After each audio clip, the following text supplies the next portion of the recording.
3:30 a.m., Gulf of Aden. The sea is a black sheet of moving steel, and the horizon is nothing but darkness and salt mist. On the escort destroyer, the night watch is running on routine. Quiet bridge, low voices, dim red lights, until a single radar return refuses to behave. At first, it looks like ordinary clutter, a loose cluster of small contacts, the kind you'd expect from fishing traffic or drifting debris. But this is different. The dots don't wander. They don't spread out. They don't slow down. They tighten, then slide together with purpose like a pack finding its shape. The radar operator leans in, range closing, speed rising. The cluster isn't random at all. It's organized. Then the picture snaps into focus. Fast craft, multiple boats, not one or two, dozens, 30 small, hard-running skiffs pushing through the pre-dawn chop in a rough formation, converging on the same point of ocean as if they've rehearsed it. And behind that formation is the numbers no one wants to say out loud. Over 250 Somali pirates moving as a single swarm. They aren't looking for a fight with a warship. They're hunting the ship that matters. Off the destroyer's bow sits a U.S. Navy fleet tanker, an unglamorous giant loaded with the fuel that keeps an entire task force alive. Inside her tanks, 8.2 million gallons of JP-5 jet fuel, enough to keep helicopters flying, jets launching, and ships moving for days, enough to turn one small mistake into an ocean-wide nightmare. This is what makes the Gulf of Aden so unforgiving. In daylight, you can see danger coming. At night, danger's just a shape on a screen, until it's awake in the water, engines screaming, closing the distance. On the destroyer, the bridge absorbs the reality in a heartbeat. This isn't a robbery. This isn't a single ladder and a desperate gamble. This is mass, speed, coordination, and the target is the one ship you cannot afford to lose control of. Because around a fuel tanker, the margin for error is razor thin. One wrong impact, one spark in the wrong place, one chain reaction that no crew can talk their way out of. And that's the terrifying truth of this moment. The swarm doesn't need to sink a warship to win. They only need to force a stop. Only need to get close enough to turn a routine transfer into a crisis the world will feel. In shipping lanes, insurance rates, and the price of moving everything across the sea. So as the 30 fast boats close in and the pre-dawn sky stays silent, the U.S. Navy has to make a decision, fast, clean, and correct. Because in the next minutes, what should have been a routine operation becomes a survival test.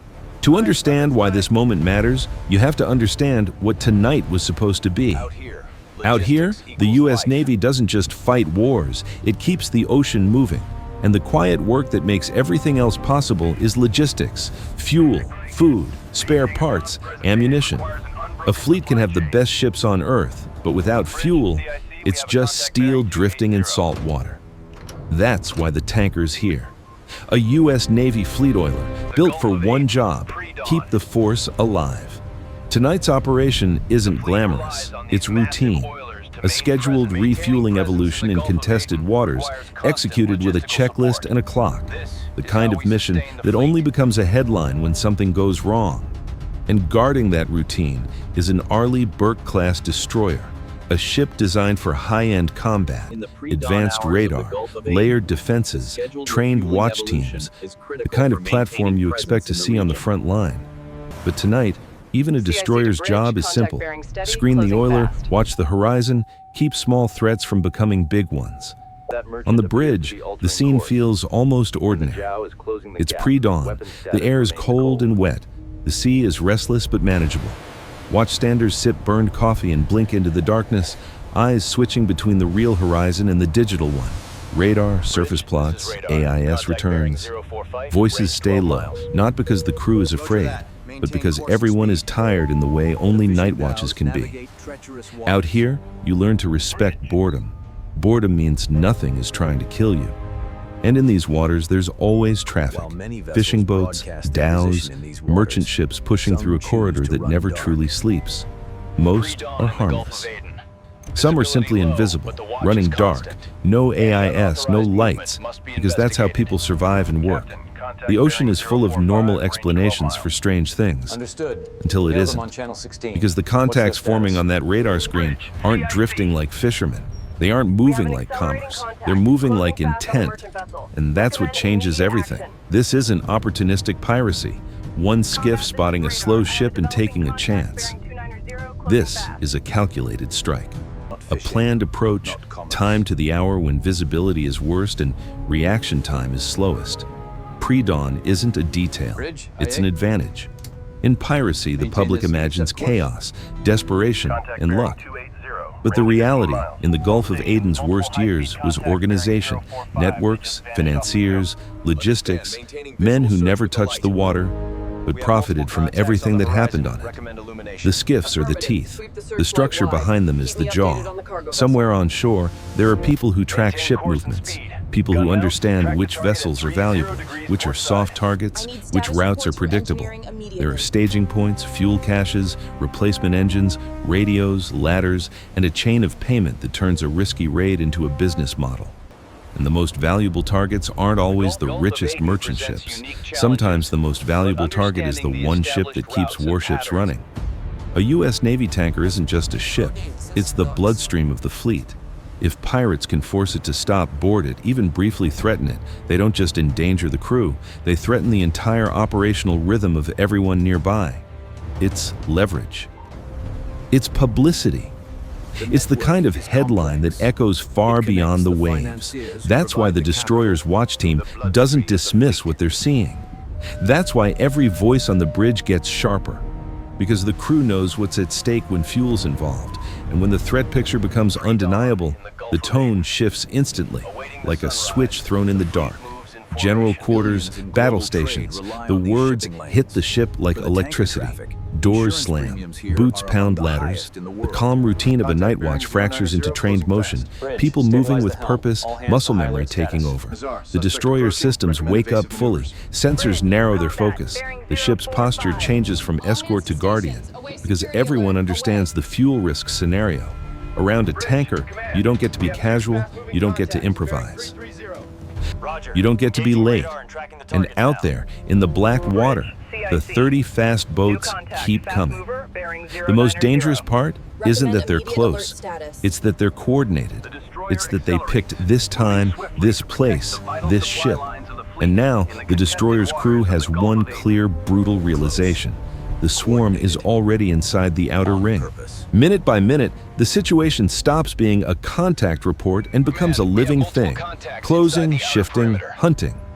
On the destroyer's surface plot, the 30 fast boats don't approach like normal traffic. They don't travel in a straight line. They angle in, they split, they recombine. The formation breathes, one group drifting wide to stretch the defender's attention, another tightening down the center lane, using darkness and sea spray as camouflage. On the bridge, the first callouts come fast and clipped. Multiple small craft bearing changing range closing. Speed high, no AIS. Contact group splitting, 2, 3, 4 axes. The officer of the deck watches the horizon with naked eyes and then snaps back to the radar repeater, because out there, the horizon is a lie. In this darkness, you don't see the threat until it wants to be seen. Down low, just above the waterline, the surface comes alive with motion. White wakes carve through black waves like claw marks. Engines, high-pitched, urgent, rise and fall with the chop. For a few seconds, a silhouette appears, a narrow hull, low freeboard, a faint shape of men packed tight. Then it disappears again behind a curtain of spray. They're doing what swarms do. They're forcing choices. If you chase one group, another group closes on the tanker. If you hold position, the swarm gets closer. If you light them up, you reveal your own posture. The destroyer adjusts course. Small changes, calculated changes, trying to keep itself between the boats and the oiler, trying to widen the gap without surrendering control. The helm answers. The ship's bow lifts into the swell. The sea slaps the hull with that heavy, repetitive punch that makes metal feel alive. On the surface plot, the contacts tighten, the spacing compresses, the range ticks down, and then the visual confirmation hits, just a few seconds of clarity, when a faint wash of light catches the spray at the right angle, and the boats become real. Not a rumor on radar, but a pack of hard-running shapes, multiple lines converging from different directions, building momentum. On the bridge, the voice gets sharper. They're accelerating, range decreasing rapidly. Recommend warnings. Now. A spotlight snaps on, punching a pale cone across the water. It catches the crest of a wave, then a wake, then a boat, just long enough to reveal how close it is. The beam moves, searching, tagging one silhouette, then another. The light doesn't scare them away. It only makes them adjust. They keep coming. The destroyer's crew begins the sequence of escalation, the controlled steps that keep chaos from taking the wheel.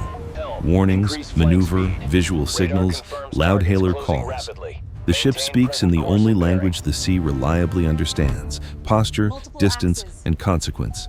But the swarm is not a single mind, it's a pressure wave, and pressure waves don't negotiate. As the boats close, the distance shrinks to a number that feels personal. The tanker is in the background, broad, heavy, vulnerable, its mission screaming silently through every fuel line and valve. The destroyer is the shield, and a shield only works if it holds the line. Then, the first hard moment arrives, not as a dramatic explosion, but as a sudden, ugly flash of reality. A sharp crack, a metallic snap. Something hits the ship's superstructure, high and fast, followed by the unmistakable ping of impact on steel. Another snap, then a spray of fragments, not from people, but from equipment. Antenna housing, shielding, fittings, small pieces shedding off the ship like sparks off a grinder. The bridge stiffens, not because the ship is in danger of sinking, and Arleigh Burke is built to take punishment, but because any impact near sensitive gear is a warning of how quickly this can spiral. A near miss punches the water close aboard. A violent white plume rises, and the spray smacks the hull like a slap. The ocean itself becomes part of the fight, no longer background, but weaponized by speed and proximity. Then a small fire blossoms where it should never be. Brief, sharp, contained. A flare of orange licking at paint and insulation. The kind of fire that is small only if you kill it immediately. And the crew does exactly that. Damage control teams move with disciplined speed, because on a warship, small fire is not a description, it's a timer. They isolate, they suppress, they verify. The ship doesn't panic, it executes. In less time than it takes to explain it, the flame is gone, and the destroyer is still moving, still screening, still refusing to give the swarm what it wants. But the psychological effect is unavoidable. A tanker full of fuel doesn't get the luxury of small fires. A tanker doesn't get second chances. Everyone on the destroyer knows it. Everyone on the destroyer is thinking the same thought without saying it. We cannot let them get that close to the oiler. Now the decision point arrives like a weight on the captain's shoulders. Protect the tanker at all costs. Keep the destroyer between the threat and the target, even if it means absorbing the swarm's pressure head on. Hold distance and conserve control, because if you get pulled too far out of position, you open a lane straight to the oiler. Manage ammunition and escalation, because a long engagement with small craft can become a battle of endurance, and endurance is exactly what a swarm tries to steal from you. And call in support, because the first wave might not be the real attack. The first wave might be a screen, a distraction, designed to pin the escort in place while something else moves in the shadows. The captain's mind is running through the possibilities with brutal clarity. If there are 30 boats here, what's missing from the picture? Where is the controlling node? Is there a mothership beyond the horizon? Is there another group waiting to exploit the chaos? This is the trap of the swarm. It forces you to fight the present while guessing at the future. On the bridge, the calls continue, tighter now, more urgent. Contacts inside close range. Multiple bearings, no clear withdrawal. Recommend immediate action to prevent approach to the tanker. The destroyer swings slightly, just enough to keep the line. The spotlight sweeps again. The wakes multiply. The sea boils with motion. And as the pack closes in, one thing becomes undeniable. This is no longer a warning. This is contact, and the next move, made in seconds, will decide whether the tanker stays a mission or becomes a crisis. The destroyer doesn't win this moment with one dramatic move. It wins it the way professional crews always do, by stacking small advantages layer on layer until the swarm runs out of room to breathe. First comes detection. The radar picture is no longer a mystery. It's a live, moving map of intent. Contacts are tagged, grouped, tracked, each fast boat treated like its own problem, because one missed dot becomes one ladder on a rail. The combat team calls ranges and bearings in a rhythm that sounds almost calm, but every word carries urgency. Then comes discipline. Spotlights sweep the water in controlled arcs, not hunting randomly, but confirming what the radar already knows. Loud hailers and warning signals go out, clear, direct, unmistakable. The destroyer's posture communicates one message. There is a line in the water you do not cross, and when the boats refuse to break, the next layer activates. Not chaos, not panic, but measured response. The ship doesn't spray the sea in fear. It engages with control. Short bursts, precise aim points, fire directed at wakes, engines, and water lines.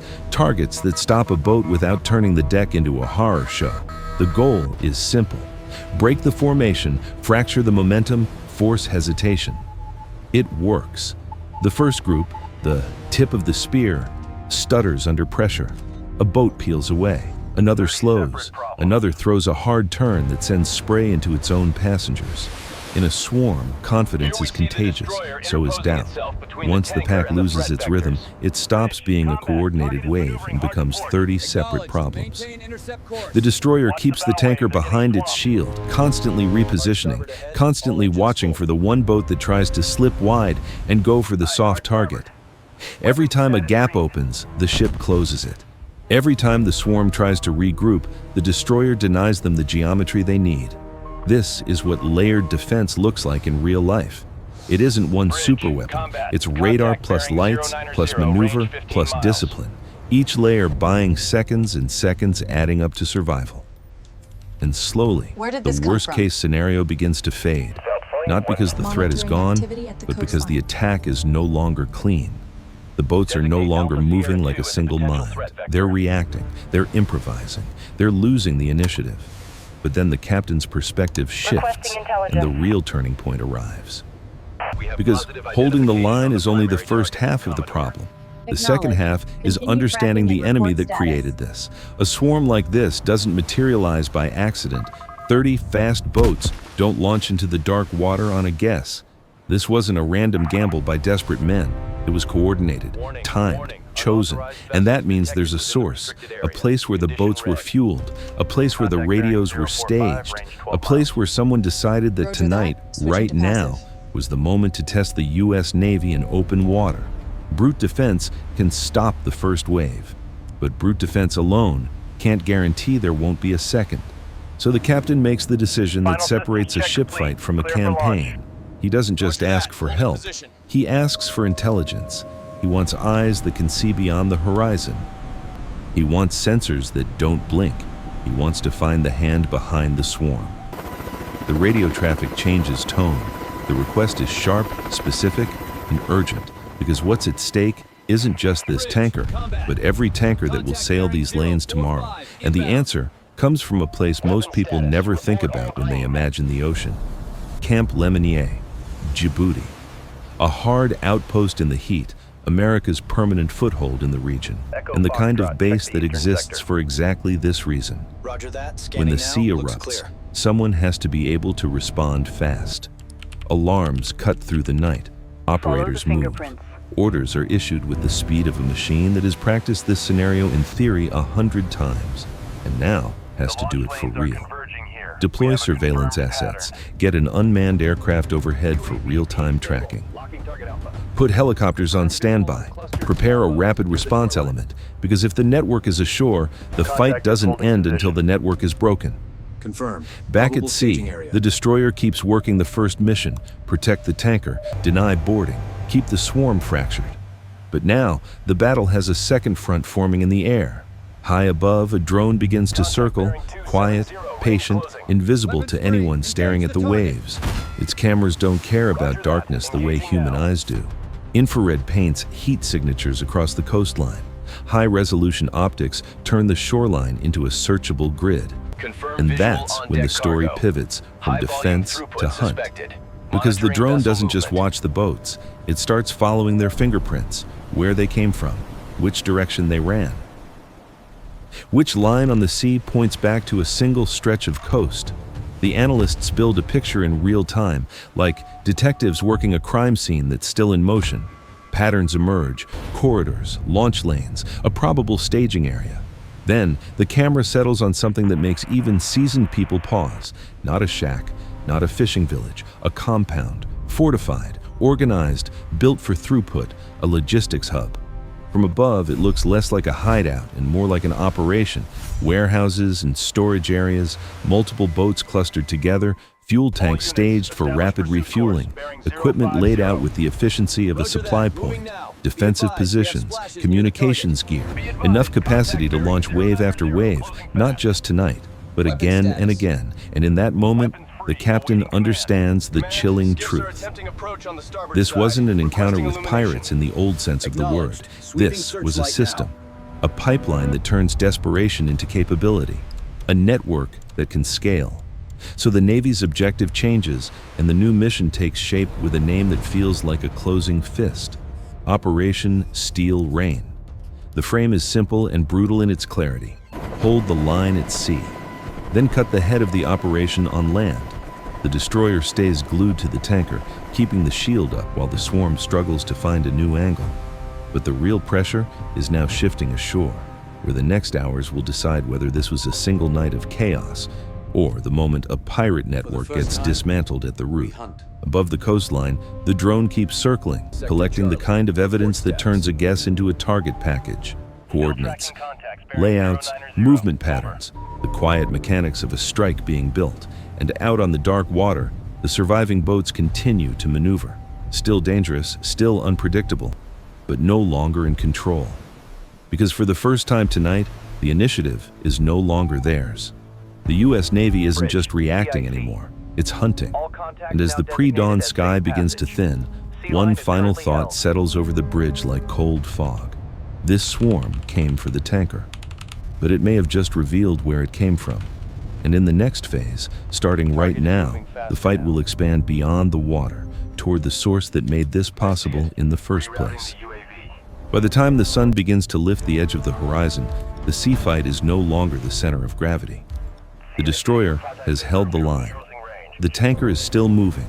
The swarm has been fractured and pushed back, forced to scatter, forced to survive, forced to think about escape instead of boarding. But the Navy doesn't measure victory in moments of relief. It measures victory in what can't happen tomorrow. And that's why the real endgame isn't on the water, it's on the coast. The target is the logistics hub the drone found, the place that turns speedboats into a system, the place that keeps attacks repeatable, the place that makes a swarm possible at 3:30 a.m. in open ocean. In the hours that follow, the operation shifts from defense to dismantling. The planning is fast, but it isn't careless. Every minute matters. Every detail matters. The goal is not spectacle. The goal is control. Secure key areas, recover anything that can explain the network, and remove the capability that makes another pre-dawn swarm possible. When the assault force moves in, it doesn't look like the movies. It looks like discipline. Quiet, coordinated, deliberate movement, teams taking positions, securing pathways, isolating sections of the compound so the situation doesn't spiral into chaos. Then comes the most important discovery in any raid like this, proof that the target was real. Not rumors, not assumptions, reality. Inside the compound, the teams secure key areas and locate hostages, people taken as leverage, hidden where the outside world can't see them. In that moment, the story stops being about radar screens and wakes on the water and becomes what it always was underneath: human lives used as currency in a business built on fear. The hostages are moved to safety. And then the mission returns to its second purpose, removing the machinery of the network. Because piracy at this scale isn't just men and boats, it's fuel, engines, radios, storage, staging lanes, and stockpiles that make the next attack easier than the last. It's the infrastructure of repetition, so the teams do what operations like this are designed to do. They deny the network its tools. Critical equipment is seized or rendered unusable.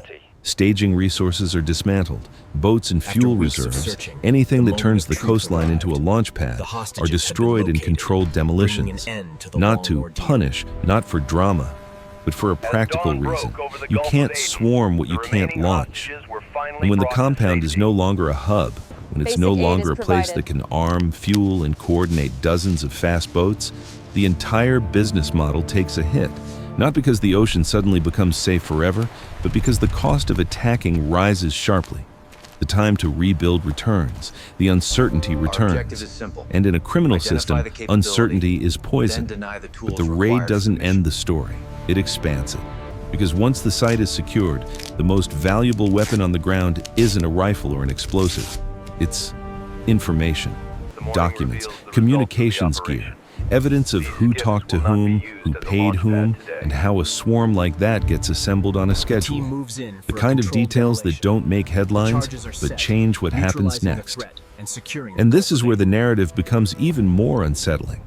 Because the intelligence recovered, according to this account, doesn't suggest a lone crew acting on impulse. It suggests a wider web, supply lines that run beyond a single beach, money that flows through intermediaries, a chain of support that points to financiers, brokers, and facilitators, people who never touch seawater, yet profit from every ladder thrown against a ship's rail. It's the uncomfortable truth of modern piracy. The men you see are rarely the whole story. The larger system is built to survive by replacing parts. One skiff is expendable. One crew is replaceable. What matters is the network, the pipeline that keeps engines running, fuel stocked, routes tracked, and payments delivered. So when intelligence points to a bigger web, the Navy's victory becomes something different. Not, we stopped an attack, but we learned how the machine works. And in naval warfare, especially in the gray zone between crime and conflict, understanding the machine is often how you break it. Back at sea, the destroyer and tanker continue on, bruised but intact. The ocean returns to what it always pretends to be, empty, indifferent, calm. But the crew doesn't forget the earlier darkness, because they know how quickly calm becomes contact, and how fast a routine operation turns into a test of survival. And that brings us to the legacy of this night, the lesson that echoes beyond one fight. First, early detection beats numbers. A swarm is terrifying because it overwhelms attention, but it can't overwhelm what it can't surprise. The moment the radar picture became clear, the swarm's advantage began to shrink. In the open ocean, seconds of warning can become miles of separation, and miles can become survival.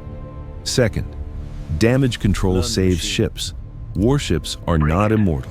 They survive because crews treat small problems like emergencies. A small fire becomes nothing only when it's met with discipline.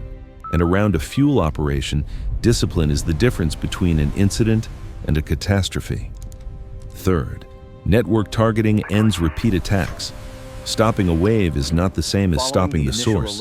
The sea is too wide to patrol perfectly, and a coastline with resources can always generate another threat. The only way to reduce repetition is to remove capability, to break the pipeline that makes the next raid possible. That is the deeper truth behind this story. The trap didn't close because one ship was stronger than 30 boats. The trap closed because the response wasn't limited to the moment. It reached beyond the moment, toward the system behind it. And if you take one thing from this case file, let it be this. In the modern ocean, danger doesn't announce itself with flags and cannons. It arrives as a blip on radar, silent, fast, coordinated, and it asks you to make the right decision with no time to debate it. That's why we tell these stories. Because the line between life and death is often decided in a split second. This is Death Zone War Stories. If you want the next dossier, another night, another sea lane, another moment where everything nearly breaks, subscribe now and stay ready for what comes next.